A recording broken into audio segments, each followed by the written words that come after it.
திருப்பூரில் ரசாயன முறையில் பழுக்க வைக்கப்பட்ட 1.3 டன் மாம்பழங்கள் பறிமுதல் செய்து அழிக்கப்பட்டன.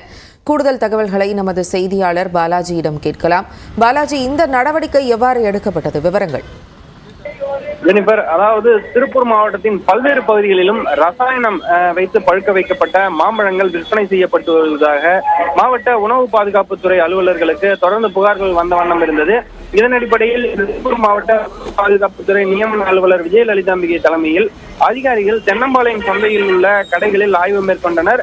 அப்பொழுது செயற்கை முறையில் பழுக்க வைக்கப்பட்ட 1 டன் மாம்பழங்கள் பறிமுதல் செய்யப்பட்டது.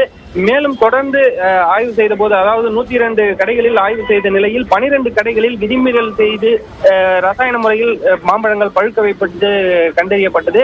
இதனை அடுத்து 3 லட்சம் ரூபாய் மதிப்பிலான 1300 கிலோ மாம்பழங்கள் பறிமுதல் செய்து அழிக்கப்பட்டது. இந்த மாம்பழங்கள் அனைத்துமே தற்பொழுது உர மையத்திற்கு கொண்டு செல்லப்பட்டு அங்கு அழிக்கப்பட்டு உள்ளது. இது தொடர்பாக இந்த விதிமீறல்களில் ஈடுபட்ட 5 கடைகளுக்கு தலா 1000 ரூபாய் அபராதம் விதிக்கப்பட்டதுடன் விதிமீறல்கள் இருந்த அனைத்து கடைகளுக்கும் தற்பொழுது நோட்டீஸ் ஆனது விநியோகிக்கப்பட்டிருக்கிறது.